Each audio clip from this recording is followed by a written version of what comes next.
अरे अपनों को दूर होते देखा, सपनों को चूर होते देखा। अरे अपनों को दूर होते देखा, सपनों को चूर होते देखा। अरे लोग कहते हैं कि फूल कभी रोते नहीं, हमने फूल को भी तन्हाइयों में रोते देखा यार।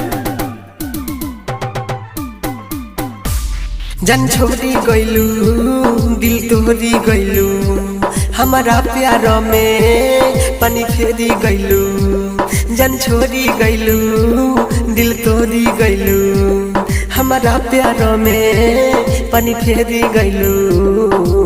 नजरी न आई भी हम गोरिया की चल जाइब पूरू बावरिया। नजरी न आई भी हम गोरिया की चल जाइब पूरू बावरिया। जन छोड़ी गइलू, दिल तोड़ी गइलू, हमारा प्यार में पानी फेरी गइलू। नजरी न आई भी हम गोरिया की चल जाइब पूरू बावरिया। नजरी न आई भी हम गोरिया की चल जाइब पूरू बावरिया। अरे तू चांद और मैं सितारा होता, आसमान पे भी आशियाना हमारा होता। लोग तुम्हें दूर से देखते, नजदीक से देखने का हक बस हमारा होता, हमारा होता। प्यार के हमारा रोगी लगा के चले गइलू जान जियते मुआ के। ये जान ठीक ठाक कहलू। प्यार के हमारा तू रोगी लगा के चले गइलू जान जियत मुआ के। गिरत है अखिया से लोडिया की चल जाइब पूरू बावरिया।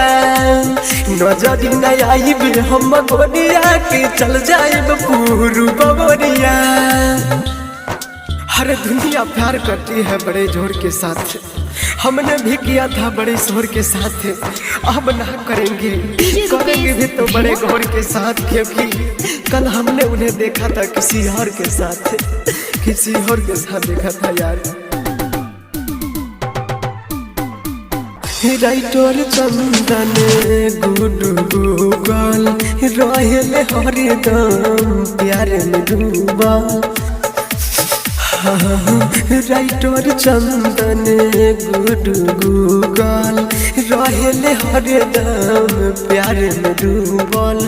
सागर के साथे कोई चलिया कि चल जाइब पूरू बावरिया।